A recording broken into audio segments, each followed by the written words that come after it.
நம்ம சேனலில் என்ன ஸ்பெஷல் ரெசிபி பார்க்க போகிறோன்னா ஒரு அருமையான வெந்தய குழம்பு எப்படி பண்ணுறதுன்னு தாங்க பார்க்க போகிறோம். இந்த வெந்தய குழம்பை சாதத்தோடு சேர்த்து சாப்பிடும்போது டேஸ்ட் அல்டிமேட்டாக இருக்குங்க. குழந்தைங்களுக்குலாம் லஞ்ச் பாக்ஸுக்கு செஞ்சு கொடுத்தீங்கன்னா ஒரு பருக்க கூட மிச்சம் வைக்காமல் சாப்பிட்டு வருவாங்கங்க. டேஸ்ட் அந்த அளவுக்கு இருக்கும்.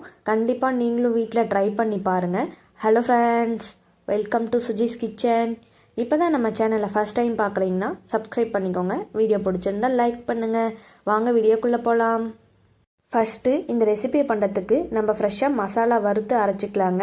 அதுக்கு மண் சட்டியில் 1.5 டேபிள் ஸ்பூன் அளவுக்கு பச்சரிசி, 1 டேபிள் ஸ்பூன் அளவுக்கு சீரகம், 3/4 டேபிள் ஸ்பூன் அளவுக்கு வெந்தயம், 1 டேபிள் ஸ்பூன் அளவுக்கு மிளகு சேர்த்துக்கோங்க.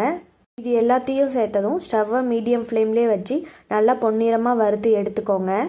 ஸ்டவ்வை ஹை ஃப்ளேமில் வச்சு வறுத்திங்கன்னா வெந்தயம் கரிஞ்சு போயிடுங்க, குழம்பு கசப்பு தன்மை ஏற்படும். அதனால ஸ்டவ்வை மீடியம் ஃப்ளேம்லேயே வச்சு வறுத்து விட்டுக்கோங்க. பாருங்கள், இந்தளவுக்கு நல்லா வறுபட்டு வந்ததும் இது வேறு பிளேட்டுக்கு மாற்றி ஆற வச்சிடலாங்க.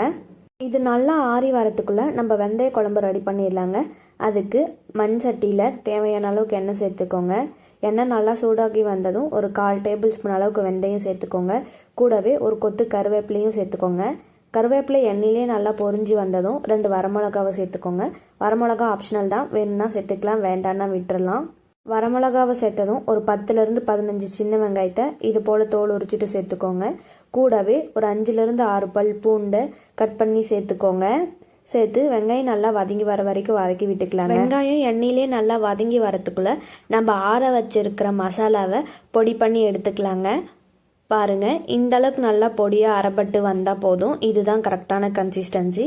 வெங்காயம் இந்த அளவுக்கு நல்லா வதங்கி வந்ததும் 2 மீடியம் சைஸ் தக்காளியை இதை போல் கட் பண்ணிவிட்டு சேர்த்துக்கோங்க. கூடவே ஒரு 1/2 டேபிள் ஸ்பூன் அளவுக்கு கல் உப்பு சேர்த்துக்கோங்க. உப்பு சேர்த்ததும் தக்காளி நல்லா வதங்கி வர வரைக்கும் வதக்கி விட்டுக்கலாங்க. தக்காளியை கட் பண்ணி தான் சேர்க்கணுன்னு இல்லைங்க, பேஸ்ட்டாக கூட அரைச்சி சேர்த்துக்கலாம். தக்காளி இந்தளவுக்கு நல்லா வதங்கி வந்ததும் இது ஒரு முறை நல்லா மிக்ஸ் பண்ணி விட்டுட்டு இந்த ஸ்டேஜில் மசாலாவை ஆட் பண்ணிக்கலாங்க. அதுக்கு 1/4 டேபிள் ஸ்பூன் அளவுக்கு மஞ்சள் தூள் சேர்த்துக்கோங்க.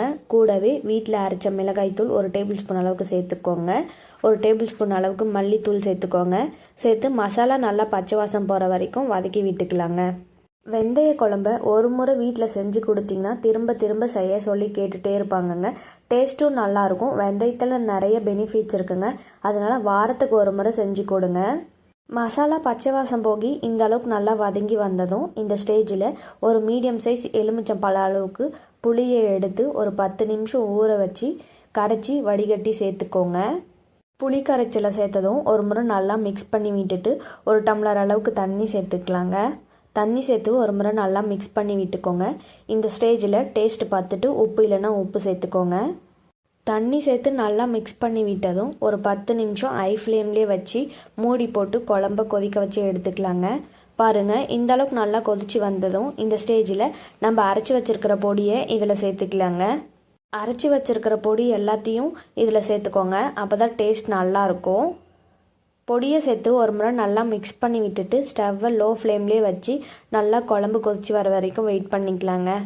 பாருங்கள், குழம்பு இந்தளவுக்கு நல்லா கொதிச்சு திக்கான கன்சிஸ்டன்சிக்கு வந்துருச்சு. இந்த ஸ்டேஜில் ஒரு 1/4 டேபிள் ஸ்பூன் அளவுக்கு நாட்டு சர்க்கரை சேர்த்துக்கோங்க. நாட்டு சர்க்கரை இல்லைன்னா வெல்லம் கூட சேர்த்துக்கலாங்க. நாட்டு சர்க்கரை சேர்த்ததும் ஒரு முறை நல்லா மிக்ஸ் பண்ணி விட்டுட்டு ஸ்டவ்வை ஆஃப் பண்ணிடலாங்க. ஸ்டவ்வை ஆஃப் பண்ணதும் கடைசியாக ஒரு 4-5 கருவேப்பிலை இலைகளை சேர்த்துக்கலாங்க. இந்த மாதிரி கருவேப்பிலை இலைகளை கடைசியாக சேர்த்தா டேஸ்ட் நல்லா இருக்குங்க. கருவேப்பிலை இலையை சேர்த்ததும் நல்லா மிக்ஸ் பண்ணி விட்டுக்கலாங்க. அவ்வளவுதாங்க, ஒரு டேஸ்டியான அண்ட் ஹெல்தியான வெந்தய குழம்பு ரெடி. இந்த வெந்தய குழம்ப சாதத்தோடு வச்சு சாப்பிடும்போது டேஸ்ட் அல்டிமேட்டாக இருக்குங்க. கண்டிப்பாக நீங்கள் வீட்டில் ட்ரை பண்ணி பாருங்கள். உங்களுக்கு இந்த வெந்தய குழம்பு ரெசிபி பிடிச்சிருந்தா நீங்களும் உங்கள் வீட்டில் இதே மாதிரி ஸ்டைலில் ட்ரை பண்ணி பாருங்கள். ட்ரை பண்ணி பார்த்துட்டு எப்படி வருதுன்னு மறக்காமல் கமெண்ட் செக்ஷனில் கமெண்ட் பண்ணுங்கள். உங்களுக்கு இந்த வீடியோ பிடிச்சிருந்தா லைக் பண்ணுங்கள், ஷேர் பண்ணுங்கள், மறக்காமல் சப்ஸ்கிரைபும் பண்ணுங்கள். தேங்க்யூ ஃபார் வாட்சிங்.